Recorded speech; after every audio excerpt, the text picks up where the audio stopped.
గర్భిణీలు ఎలాంటి సందేహం లేకుండా పుచ్చకాయను తమ ఆహారంలో భాగంగా చేర్చుకోవచ్చని నిపుణులు చెబుతున్నారు. ముఖ్యంగా ఇందులోని పోషకాలు తల్లితో పాటు కడుపులో ఉన్న బిడ్డకు కూడా ఎంతగానో ఉపయోగపడతాయి. పుచ్చకాయలోని ఉండే దాదాపు 92% నీరు శరీరాన్ని డీహైడ్రేట్కు గురి కాకుండా చూసుకోవడంలోనూ ఉపయోగపడుతుంది.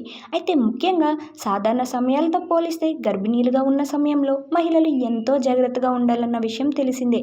అయితే తీసుకునే ఆహారంతో మొదలు జీవన విధానం వరకు అన్నిటిలోనూ జాగ్రత్తలు పాటించాలని నిపుణులు చెబుతూ ఉంటారు. అయితే ఇదే సమయంలో గర్భిణీలకు ఎన్నో అపోహలు ఉంటాయి. ఇలాంటి వాటిలో పుచ్చకాయ తీసుకోవడం మంచిదా కాదా అనే అనుమానం కూడా వస్తూ ఉంటుంది. ఇక ఇది చాలా మందిలో ఉండే సాధారణమైన సందేహమే. ఇక గర్భిణీలు పుచ్చకాయ తీసుకోవడం మంచిదా కాదా ఇప్పుడు మనం తెలుసుకుందాం. నిజానికి పుచ్చకాయలోని విటమిన్ ఏ, సి, బి6లు పుష్కలంగా లభిస్తాయి. ఇవి తల్లితో పాటు పెరుగుతున్న బిడ్డకు కూడా ఎంతగానో ఉపయోగపడతాయి. విటమిన్ ఏ కంటి ఆరోగ్యాన్ని కాపాడితే విటమిన్ సి రోగనిరోధక శక్తిని పెంచుతుంది. అలాగే శరీరంలోని కొలాజిన్లు ఏర్పాటు చేయడానికి కూడా సహాయపడుతుంది. ఇక విటమిన్ బి6 శిశువు మెదడు, నాడీ వ్యవస్థ అభివృద్ధికి సహాయపడుతుంది.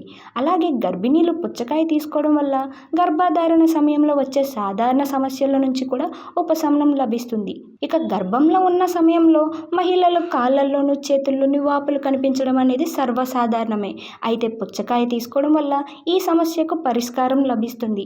ఇక గర్భధారణ సమయంలో గుండెల్లో మంట రావడం అనేది కూడా సాధారణ సమస్యే.